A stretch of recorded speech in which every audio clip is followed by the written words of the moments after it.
देखिए साहब, इस वीडियो में हम आपसे बात करेंगे हाइट एंड डिस्टेंसेस के पार्ट 4 के बारे में। क्योंकि इसके पहले हमने 1 से लेके 3 पार्ट ऑलरेडी आपके लिए अपलोड कर दिया है। तो अगर आपने नहीं देखा है तो वीडियो के डिस्क्रिप्शन में दिए गए लिंक पर क्लिक करके आप आसानी से इस वीडियो को देखने के पश्चात उन सभी पार्ट्स को देख सकते हैं।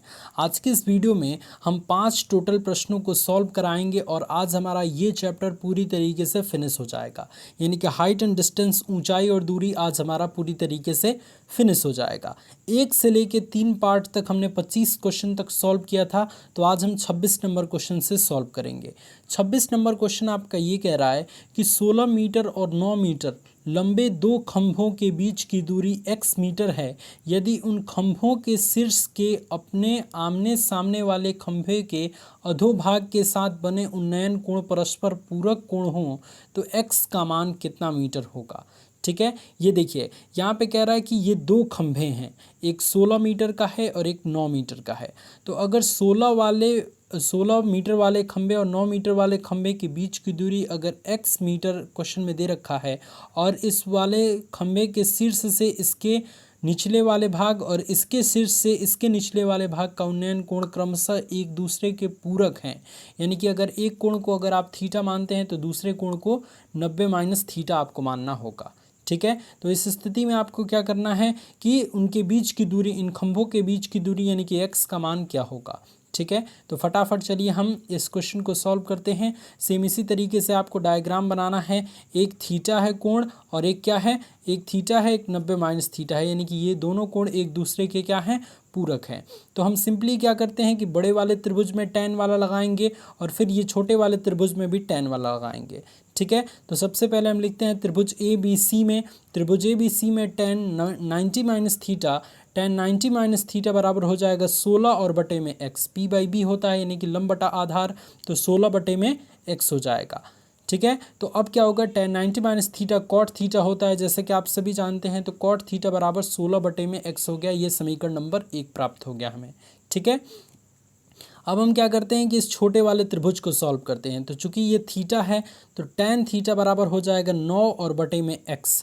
ठीक है, क्योंकि लंब बटा आधार होता है। तो नेक्स्ट हमारा जब सॉल्व करेंगे त्रिभुज बी सी डी में तो उसमें हमारा आ जाएगा tan थीटा बराबर 9 बटे में x। ठीक है, समीकरण नंबर 2 हम इसे मान लेते हैं। अब चूंकि हमको x डिग्री की वैल्यू निकालनी है, x की वैल्यू निकालनी है, तो इसलिए हम दोनों समीकरणों को जोड़ देंगे। ठीक है, जोड़ेंगे नहीं, गुणा कर देंगे, तभी तो हमारी x की वैल्यू निकल के आ जाएगी। तो इस स्थिति में क्या करेंगे, tan theta into cot theta बराबर 9 बटा एक्स गुणे 16 बटा एक्स। दोनों समीकरण नंबर 1 और समीकरण नंबर 2 को हमने क्या कर दिया, गुणा कर दिया। ठीक है, अब आप यहाँ से जानते हैं कि tan theta into cot theta इसका मान 1 होता है। तो जैसे ही आप 1 रखेंगे और ये नीचे वाला का गुणा करेंगे तो एक्स स्क्वायर हो जाएगा। इस एक्स स्क्वायर का गुणा अगर क्रॉस मल्टीप्लाई करके 1 में करेंगे तो हमारा हो जाएगा क्या, हमारा हो जाएगा एक्स स्क्वायर बराबर 9 गुणे 16। तो हम यहाँ पे लिख देंगे एक्स स्क्वायर बराबर 9 गुणे 16। तो एक्स बराबर क्या हो जाएगा, अंडर रूट में 9 गुणे 16। अब 9 का वर्गमूल जो होता है वो 3 होता है और 16 का 4 होता है। गुणा करेंगे तो 12 मीटर आपका x का मान निकल के आ जाएगा। तो इस तरीके से x बराबर 12 मीटर हम सॉल्व कर लेंगे। तो इस क्वेश्चन का यहाँ पे इस तरीके से आपको सोल्यूशन करना है और इस क्वेश्चन का सी ऑप्शन बिल्कुल करेक्ट आंसर हो जाएगा 12 मीटर।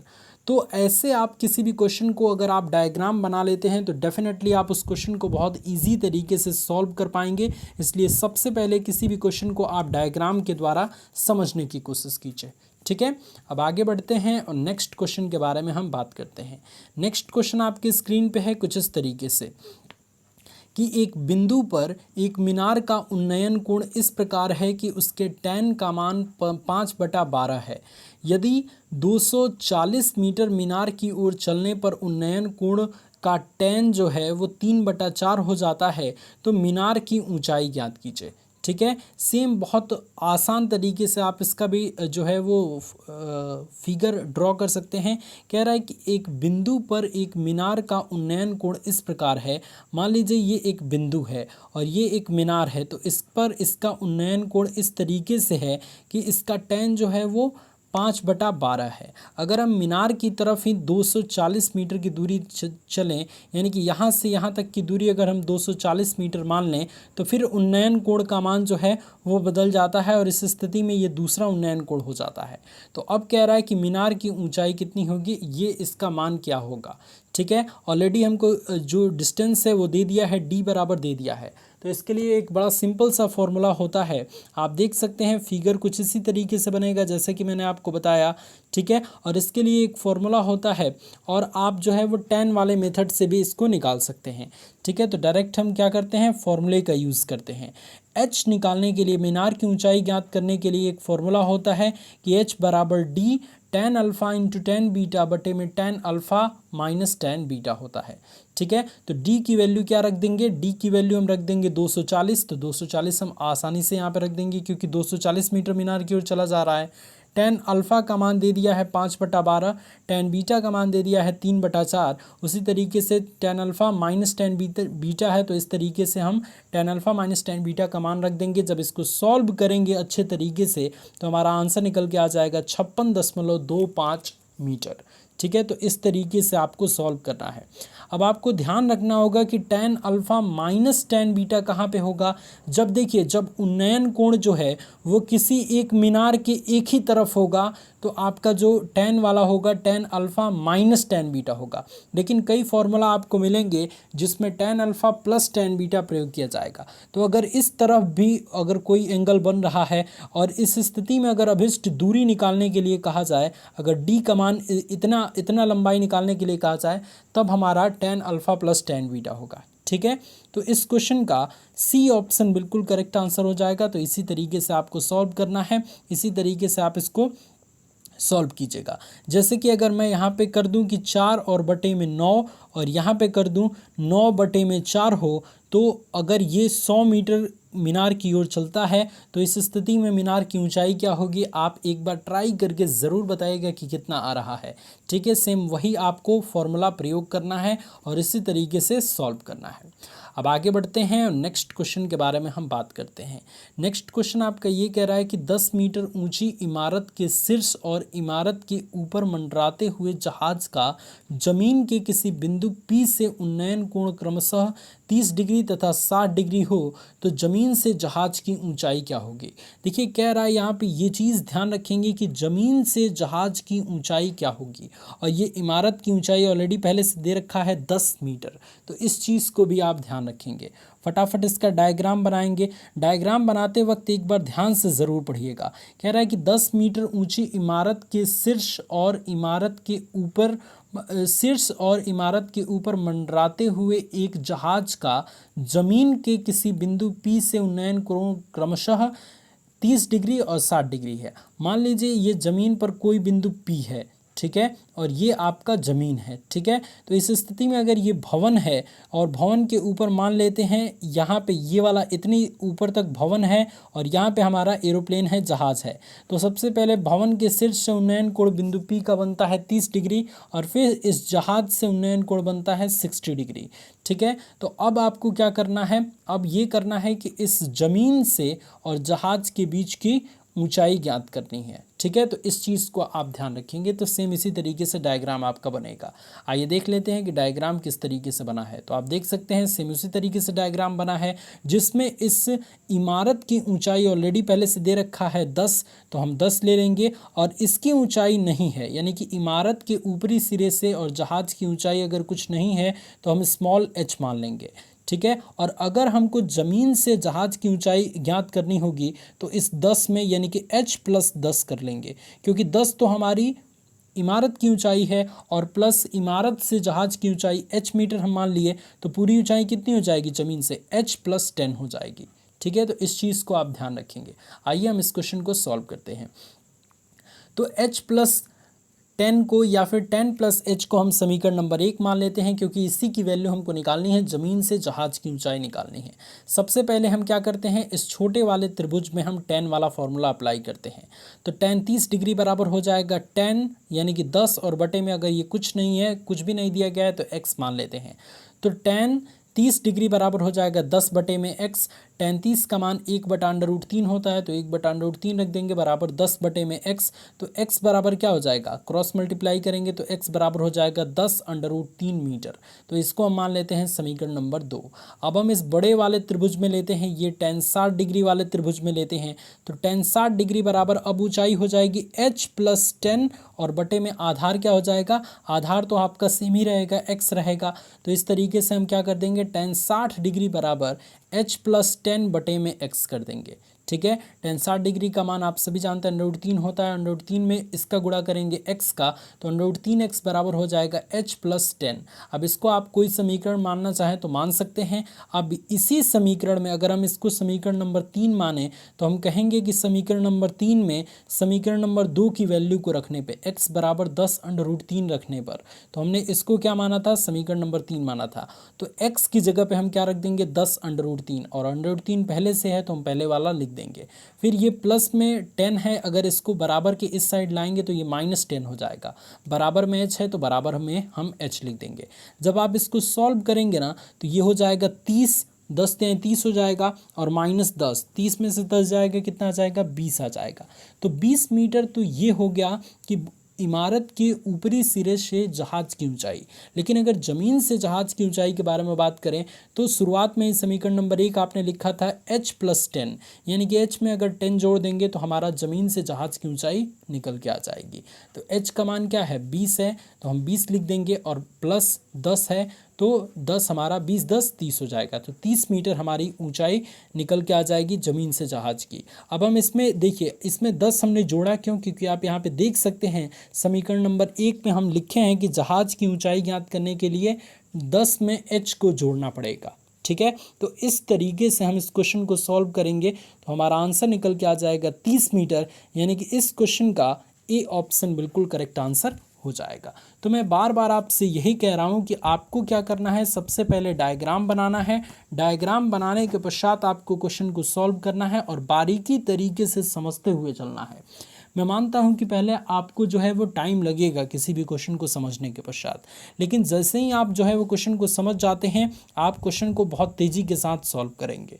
ठीक है ना, तो इसकी ज़्यादा से ज़्यादा प्रैक्टिस कीजिए, क्योंकि एंट्रेंस एग्जामिनेशन नज़दीक आ रहा है और हाइट एंड डिस्टेंस से आपके काफ़ी क्वेश्चन, 2 से 3 क्वेश्चन आपके पूछे जाते हैं।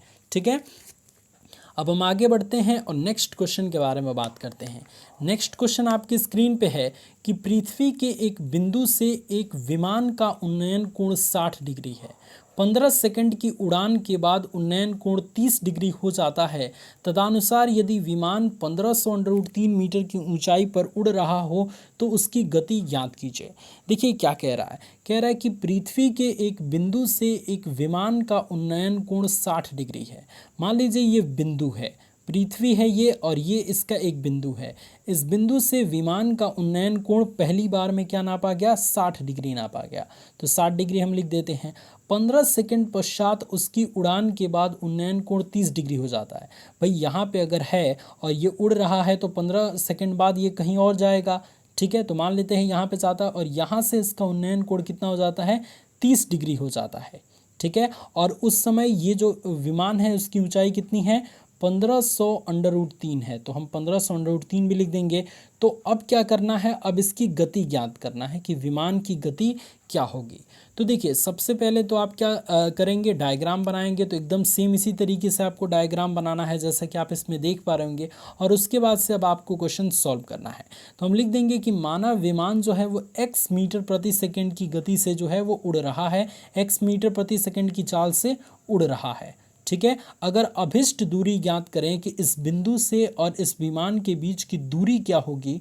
ठीक है, अगर दूरी हम निकाल देते हैं तो, और समय आपका दिया गया है 15 सेकंड, समय बराबर कितना दिया है, 15 सेकंड। अगर हम दूरी किसी तरह से निकाल दें तो चाल आप निकाल सकते हैं, क्योंकि चाल बराबर होता है दूरी बटा समय। तो आप उस फॉर्मूले से बहुत आसानी से चाल का मान निकाल सकते हैं। कैसे सॉल्व करेंगे, आइए देखते हैं। दूरी निकालने के लिए एक फॉर्मूला होता है कि स्मॉल डी बराबर होता है h tan alpha minus tan beta और बटे में tan alpha into tan beta होता है। ठीक है, फटाफट इस क्वेश्चन का, इस फॉर्मूले का उपयोग कीजिए और इसका आंसर मंगा दीजिए। ठीक है, h क्या है, यानी कि इसका जो ऊंचाई क्या है, ऊंचाई कितना दिया गया है, ऊंचाई 1500√3 है, तो 1500√3 लिख देंगे।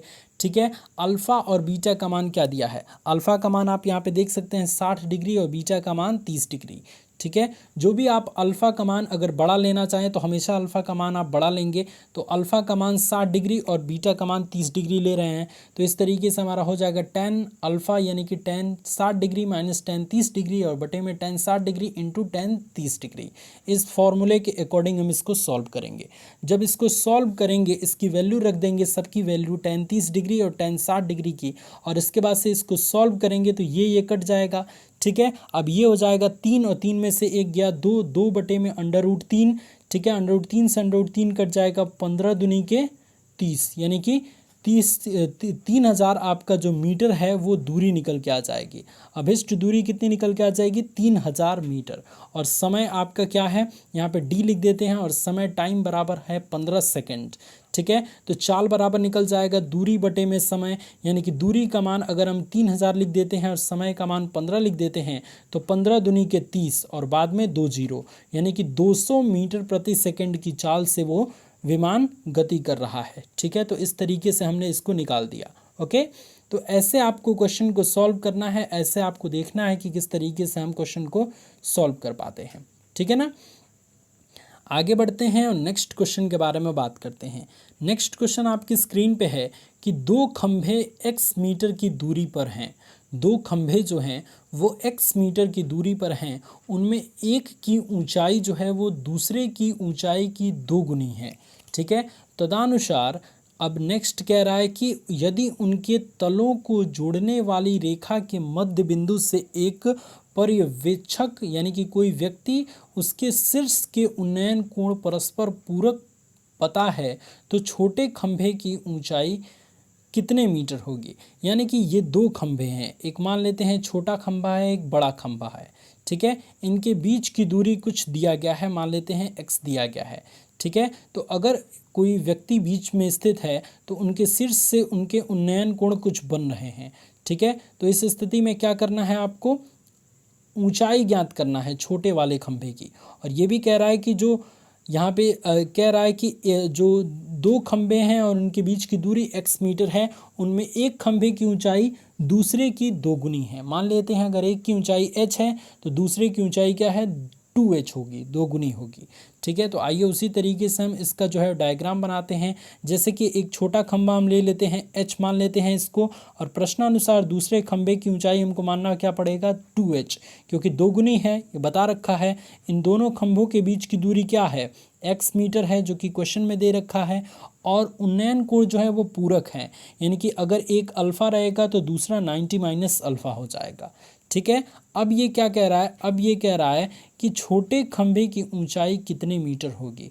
छोटे खंभे की ऊंचाई आपको निकालना है। फटाफट आप क्या करेंगे, आप जो है वो tan वाला फॉर्मूला प्रयोग कर देंगे। तो सबसे पहले हम ये वाला त्रिभुज सॉल्व करते हैं, ये छोटा वाला त्रिभुज सॉल्व करते हैं। तो छोटा वाला त्रिभुज सॉल्व करेंगे तो tan अल्फ़ा बराबर क्या हो जाएगा, tan अल्फ़ा बराबर यहाँ पे आप लिख सकते हैं कि त्रिभुज ABD में tan अल्फ़ा बराबर h और बटे में x बटे में 2।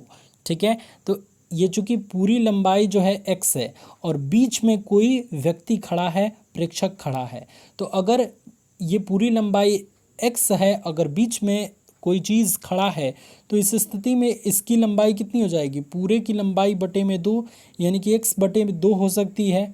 मान लीजिए ये 4 मीटर का कोई लंबा छड़ी है। ठीक है, अगर हम कहें कि आधा अगर हम काट ले तो हमको कितना मिलेगा, तो 2 मीटर एक व्यक्ति को मिलेगा और 2 मीटर एक व्यक्ति को मिलेगा। सेम इसी तरीके से अगर ये बीच में है तो 2x/2 इधर हो जाएगा और x/2 इधर हो जाएगा। आई बात समझ में। तो अब आप क्या कर सकते हैं कि यहाँ पे आधार की जगह पे x/2 रख देंगे। जब इसको सॉल्व करेंगे तो 2h, ये 2 ऊपर चला जाएगा, 2h बटे में x हो जाएगा। समीकरण नंबर 1 इसको मान लेंगे। फिर इस वाले त्रिभुज के लिए हम सॉल्व करेंगे तो tan 90 माइनस थीटा बराबर क्या हो जाएगा, tan 90 माइनस अल्फ़ा, थीटा नहीं अल्फ़ा है यहाँ पे तो अल्फ़ा लेंगे। tan 90 माइनस अल्फ़ा बराबर हो जाएगा 2h और बटे में x बटे में 2। ठीक है। 2h हाइट दिया गया है, ठीक है। तो अब क्या करेंगे, ये 2 ऊपर आएगा तो 2 दूनी के 4h बटे में x हो जाएगा, ठीक है। और tan 90 माइनस अल्फ़ा होता है कॉट अल्फ़ा बराबर 4h बटे में x। समीकरण नंबर 2 इसको मान लेते हैं। हमको क्या ज्ञात करना है, हमको h की वैल्यू ज्ञात करना है। तो हम क्या करेंगे, समीकरण नंबर 1 इंटू 2 करेंगे, यानी कि समीकरण नंबर 1 और 2 का गुणा करने पर। हम गुणा क्यों कर रहे हैं, क्योंकि आपको पता है कि ये tan के रूप में है और ये कॉट के रूप में है। अगर गुणा करेंगे तो tan alpha into cot alpha हो जाएगा, और tan alpha into cot alpha का मान 1 होता है। तो एक ये भी रीज़न है। तो हम गुणा करेंगे तो tan alpha into cot alpha बराबर 2h और बटे में x और इंटू 4h बटे में x हो जाएगा, ठीक है। अब इसका मान अगर हम 1 रख देते हैं तो 1 का गुणा अगर एक्स स्क्वायर में करेंगे तो हमारा हो जाएगा एक्स स्क्वायर बराबर 4 दूनी के 8 एच स्क्वायर, एक्स स्क्वायर बराबर 8 एच स्क्वायर। तो एच स्क्वायर बराबर क्या हो जाएगा, एक्स स्क्वायर बटे में 8।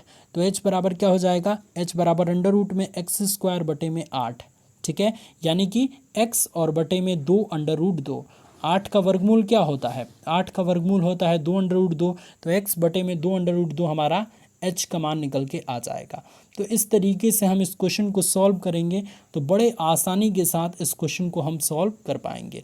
तो option number A is correct answer, इसलिए हम ऑप्शन नंबर ए को टिक करेंगे। तो आशा करते हैं कि इस वीडियो के माध्यम से पूरी जो ये क्वेश्चन आंसर है वो हम बहुत अच्छे तरीके से आपको समझा पाए होंगे।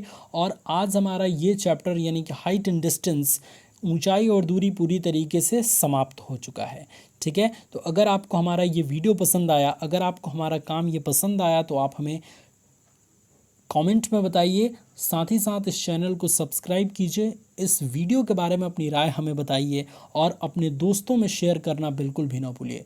प्लीज़ अपने दोस्तों में से शेयर कीजिए, तभी नेक्स्ट चैप्टर की वीडियो हम बहुत बेहतरीन तरीके से आप तक बना पाएंगे, ठीक है। इस वीडियो को देखने के लिए बहुत बहुत धन्यवाद।